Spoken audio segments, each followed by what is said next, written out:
Tonight, which WSU athlete made it to the pros? And what kind of weather you can expect on your commute home for break this weekend. Murrow News 8 starts now. Murrow News 8 starts right now.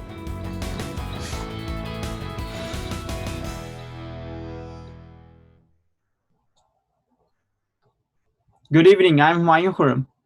And I'm Alex Viviano. Welcome to Murrow News 8. WSU UREC is now closed again following the order of new guidance. In a recent tweet of WSU UREC, it said that further clarification of the most recent guidance means they must temporarily close their indoor rec facilities effectively. The Washington Idaho Symphony canceled the rest of its season. The Symphony now has canceled all events through April after canceling 2 performances last season and another 3 at the start of this season. To make up for lost revenue from the cancellations, Washington Idaho Symphony is asking for $4,500 a month in donations.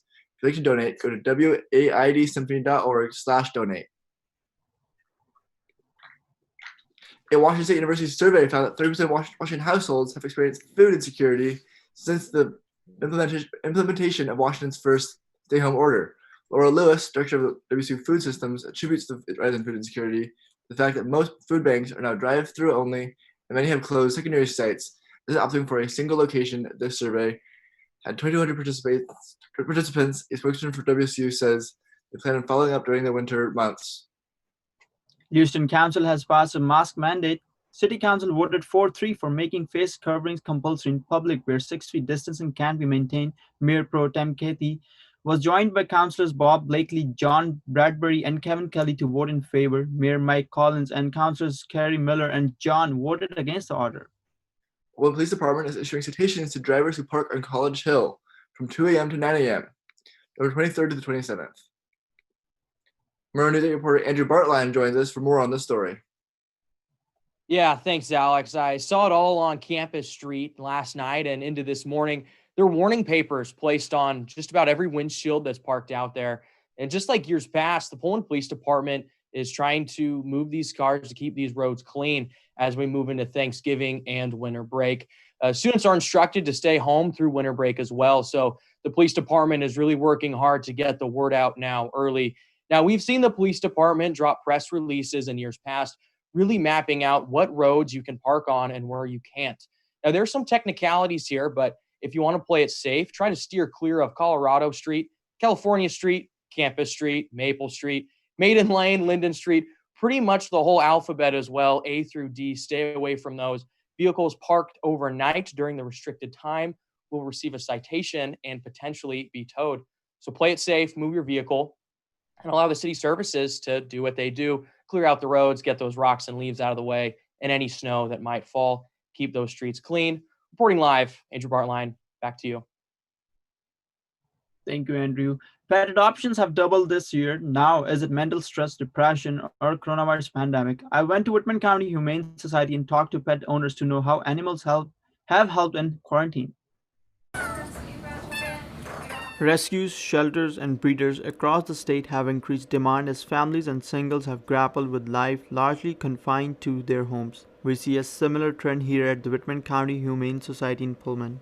It really is nice to have just like another soul in the same space with you, especially this year. The 2020 has just been crazy, so it's like having an animal that you can care for and they also care for you is just, it's really nice. We've had record-breaking adoptions. We're averaging about 100 a month right now. We've done it 2 months in a row. Every month we're breaking the record, it seems, so we may break 100 this month. Even our videographer Ashley Beard adopted a cat this year. I decided to adopt Zero in August because over the summer I was just feeling really lonely. I just wanted someone to share the house with, and the more that I thought about it this year, the more it just seemed right for me to get a cat.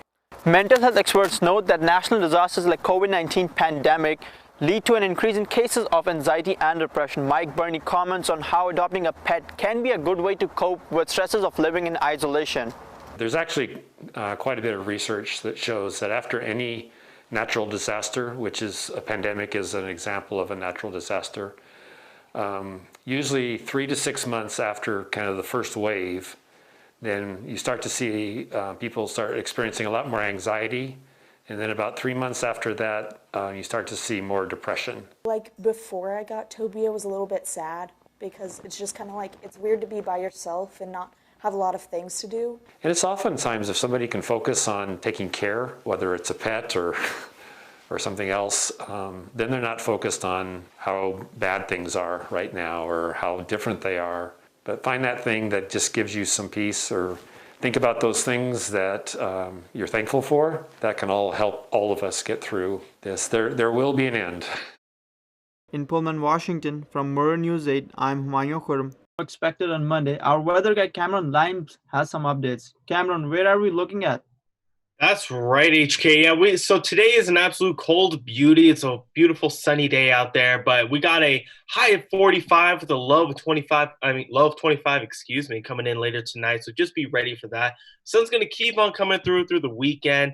Tomorrow we got a high of 44 and a low of 26. Not too bad. In the state map, we have Seattle and Olympia with a little bit of sunshine, mostly rain, of course, and Yakima is starting to feel that chill with that high of 47, again, and that low of 26. So just be prepared for that. The Tri-Cities, if you are driving through there, please be careful. Tonight they are expecting some freezing fog, so that may obscure some vision. If you're driving through there, just be careful. Make sure you have your brights on. Now moving into our 5cast here, we are expected to have some snow later in the week, unfortunately. So Sunday through Tuesday, you should be expecting some snow either in the evenings or throughout the day, mixed with a little bit of rain in there. So it looks like today and tomorrow, the last few days, of that beautiful sunshine that we'll get, maybe until after Thanksgiving. So take advantage of it. I know I will. So enjoy the weather while it lasts. Back to you guys at the desk. Thanks, Cameron. WSU Students in Human Development 205 set up a fundraiser for the nonprofit First Book, an organization that provides educational resources to low-income students. Miranda Stray, professor for HG 205, said that she assigned the community service project for her students every semester. The class created a GoFundMe with the goal of raising $10,000 for First Book.